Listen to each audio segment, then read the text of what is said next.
Hola, ¿cómo están?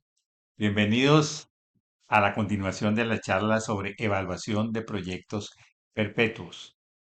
Vamos a trabajar primero un análisis de cuáles serían las metodologías que se pueden aplicar a los proyectos perpetuos de acuerdo con la naturaleza de los mismos.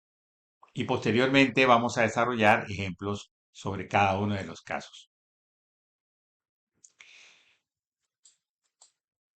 El primer caso, perdón, el primer tema es cuáles son los tipos de proyectos que tenemos. Pues fíjense que nosotros tenemos proyectos finitos y proyectos perpetuos. Proyectos finitos son aquellos que están dados en un tiempo determinado y ahí finalizan, ahí se cierran, ahí se liquidan. Por ejemplo, este proyecto tiene una inversión y luego tiene un flujo de fondos y al final, fíjense que el flujo de fondos va decayendo y ya el último año es el año 7 y ahí termina el proyecto. Eso tiene un tratamiento muy sencillo. Luego vienen proyectos perpetuos. Hay unos que tienen un crecimiento constante desde el comienzo y hay un tratamiento un poco más sencillo que en los que no tienen crecimiento constante desde el comienzo. Por ejemplo, con estos datos que tenemos aquí y estos dos punticos que siguen, quiere decir que el proyecto sigue ad infinitum. Entonces nosotros podemos mirar cómo es el crecimiento y fíjense que este crecimiento lo haríamos como la variación que sería el monto del año 2 al final del año 2 dividido entre el monto del final del año uno menos uno. Es la variación de un año a otro y me da 5%. Si nosotros copiamos, pues nos va a dar que en todos los años estamos trabajando con el 5% de aumento o de variación. Por lo tanto, podemos decir que el proyecto perpetuamente está creciendo al 5%. Entonces ahí tenemos un caso en el que el proyecto es eh, creciente desde el comienzo. Y aquí siempre vamos a trabajar con el crecimiento mm, constante. Y es constante porque cuando nosotros vamos a perpetuar un proyecto, sí que ese crecimiento es constante. Ese crecimiento en el largo plazo, después de que nosotros hubiéramos establecido todas las variaciones posibles del proyecto en las cercanías de la inversión, pues ya en el largo plazo prácticamente el proyecto entra en un estado estacionario de crecimiento constante. Pero hay proyectos que empiezan a crecer constantemente, no desde el comienzo. Por ejemplo, en este caso. En este caso tendríamos, si nosotros hacemos el mismo análisis, copiemos las fórmulas, acá las estamos copiando y esto nos daría unos crecimientos, mire, 1,67, 11,48, 1,47 y luego si a partir del año 5 empieza el proyecto a crecer en sus flujos, en su flujo de fondos, o sea, en los montos año por año, al mismo ritmo. Entonces, aquí es que podemos aplicar nosotros la perpetuidad de este rango en adelante.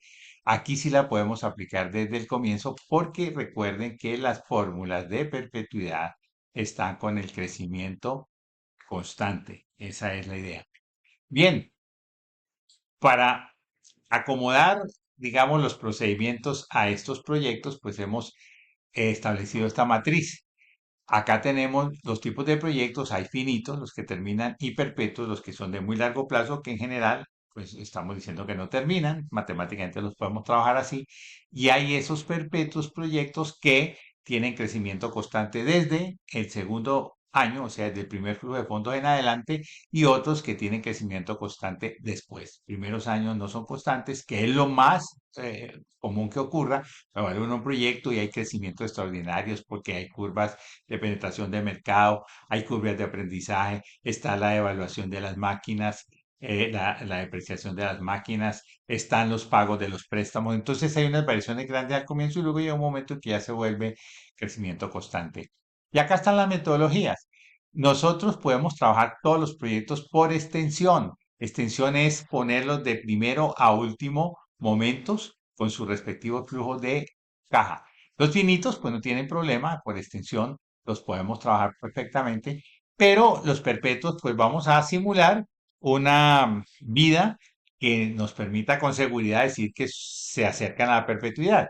Aquí sugerimos que se tomen 200 años. Como estamos trabajando en Excel, pues no hay problema en llevar el proyecto a 200 años para estar seguros de que el proyecto ahí, en esos 200 años, ya está comportado como un proyecto perpetuo, ¿vale? Entonces, en extensión, todos los proyectos pueden trabajarse con las funciones de Excel porque están explícitos todos los años, por decir así, en sus flujos de fondos, en su flujo de fondos, en sus montos. Este Project Evaluation, pues es un modelito que está ahí, está con el libro que también lo referiré en uno de los ejemplos y viene con el libro, pero lo pueden trabajar fácilmente. Es una ayuda, pero no hay problema. Solamente con el Excel uno puede obtener todos estos resultados muy sencillamente. Ahora, cuando los proyectos son ya perpetuos, hay un elemento que es importante que se llama el valor de continuidad. El valor de continuidad es ese valor en que uno dice, vea, hasta aquí valora el proyecto año por año y a partir de aquí normalmente es 10 años, 15 años, algunos 5, 5, 10 o 15 y a partir de ahí dice, como el proyecto es tan largo, considero que de ahí en adelante el proyecto es perpetuo. Entonces, ese es el valor de continuidad. Entonces, cuando tenemos valoración por continuidad, realmente en los proyectos de crecimiento constante los podemos hacer con perpetuidad sin ningún problema, pero en los proyectos que tienen crecimiento constante después del primer periodo, pues lo podemos hacer también por fórmulas, pero tendríamos que buscar objetivo con la tasa. O sea, valor de continuidad nos evita hacer extensión para estos proyectos de acá y lo podemos hacer por fórmulas. Ahorita lo vemos. Pero sí es cierto que si el proyecto es un proyecto que no crece constantemente desde el comienzo, tenemos que aplicar una especial, buscar objetivo para la TIR. Esa es la diferencia entre estos dos. Pues acá decimos que los finitos, pues no le podemos poner perpetuidad y obviamente a los de crecimiento constante de periodos después tampoco podemos aplicar la TIR con perpetuidad. Solamente acá. Y estos, digamos que estas casillas vacías, pues es que no se usan. Sería ineficiente usarlas, pero no estaría vetado usarlas. ¿Correcto? Muy bien, entonces vamos a los temas. Lo que vamos a hacer ahora es presentar ejemplos para esta situación en cada uno de estos casos. Digamos que a partir de ahora nosotros vamos a reemplazar la J por una G para determinar el crecimiento periodo a periodo de cada flujo de fondos. O sea, de cada monto, cómo crece periodo a periodo el monto. Y lo vamos a llamar G por una razón. En los textos normalmente se llama G, en la evaluación de proyectos, ese crecimiento.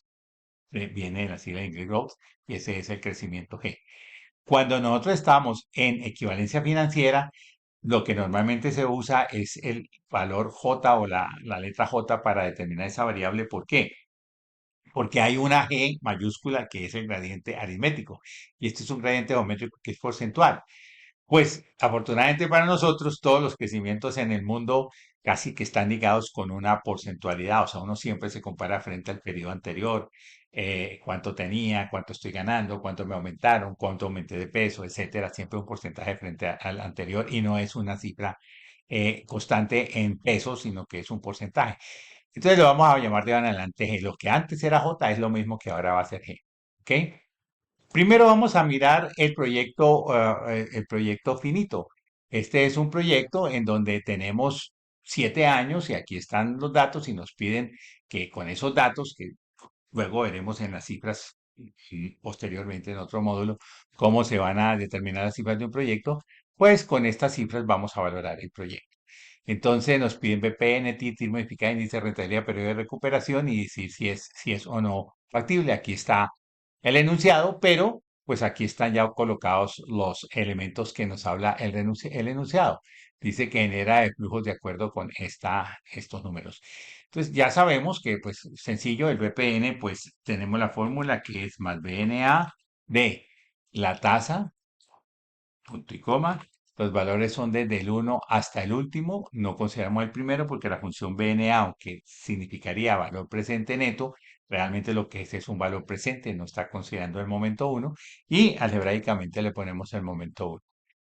el momento cero, perdón. Entonces, ahí está, este es un valor presente neto positivo y quiere decir que si invertimos los 10 millones, lo recuperamos y todavía nos dan 10.000 millones, de 10.000 millones de inversión, son recuperados todos y todavía nos daría 1.800 millones de ganancia adicional, ¿vale? Eso está ahí. Muy bien. Eh, Ahora, la TIR, pues es una función más TIR de estos valores y ahí se ponen todos. Esa función, si está bien formulada, del Excel. 26, y obviamente 26 mayor que 20, por lo tanto, el proyecto es factible. El proyecto es factible. Si el proyecto es factible por un elemento, pues nos dará factible por todos. La TIR modificada, pues tenemos que usar para ella la TIR M, que es una función de Excel, que nos da la TIR modificada y nos dice, deme los valores, que son estos, y luego dice, si en el proyecto hay que financiarse, o sea, tomar recursos, ¿a cómo le cuestan? Pues al 20%. Pero si hay excedentes, ¿cómo se emplean? Pues ya sabíamos que en el 20% también, porque se emplea en la tesorería de la empresa. Y esto nos da 22,97, que es un valor entre la TIR y el costo de oportunidad. El índice de rentabilidad, pues es la eficiencia de la inversión, cuántos pesos nos da por cada peso invertido, y lo hemos llegado a establecer como el BPN dividido entre la inversión. Para evitar problemas, siempre lo ponemos positivo, o sea, el valor absoluto de la inversión y ese cociente más uno. Y esto nos dice que por cada peso invertido vamos a tener eh, 1,19 pesos que nos entrega el proyecto medios a precios de hoy. Si nosotros vamos a hallar el periodo de recuperación, pues tenemos que hacer el valor presente neto en cada momento hasta que encontremos esa, ese valor en que se vuelve cero el BPN. Si nosotros no hemos arrancado el proyecto, apenas lo vamos a inaugurar y está listico, y en ese momento se pierde el proyecto, se echa a pique, pues tendríamos que una pérdida de 10 millones. Si estamos en el momento uno, o sea, cumplido el primer año, tendríamos más BNA, le abre paréntesis. En este caso tendríamos la tasa punto y coma, y esa tasa es con F4 porque la voy a copiar. Los valores son desde ahí hasta ahí mismo, desde el momento uno hasta el uno, y luego le sumo algebraicamente el momento cero. Y ahí tenemos ese valor, ¿cierto? Entonces, em, aquí tendríamos también que el momento del inicio lo tendríamos constante y tenemos que ahí todavía no hemos recuperado nada de la inversión, lo llevamos hasta el final y podemos ver que la inversión se está recuperando en más o menos en el año 6. ¿En qué momento del año 6? Pues vamos a verlo. Lo que se produce en el año 6 son los 804 de salida menos los menos 417 que estábamos por debajo al entrar al año 6. O sea, ese año hubo una producción, valor agregado de 1.222 millones, lo que nos dice que la fracción del año en que estuvimos positivos fueron los 804 dividido entre ese 1.200 y tanto, o sea, 0,66, lo que nos permite dar un periodo de recuperación de 6 años menos el tiempo que ya anduvimos positivos, o sea que estamos hablando de 5,34 años. Muy bien, eso es. Aquí están las fórmulas, lo podéis ver allí. Y si nosotros usamos el modelo de evaluación de proyectos, pues tenemos que usar el formatico y en el formatico decimos que los periodos están en años, que los fondos están en pesos, perdón, pesos, y que la tasa de oportunidad es 20% y que en la vida son 7 años. Y entonces él nos pide aquí los datos y nosotros se los entregamos con mucho gusto. Entonces ponemos copiar y pegar aquí. Pegamos los datos y él nos da exactamente el mismo resultado que lo hicimos antes, digamos, con las fórmulas de Excel. Más largo por acá, pero los resultados se pueden comparar, son exactamente los mismos y esto se obtiene utilizando el modelito Project Evaluation que viene con el libro Teoría de la Inversión en Evaluación de Proyectos, de donde he sacado los ejercicios. Muy bien. Esto ha sido todo por hoy. Muchas gracias. Nos vemos en la próxima oportunidad.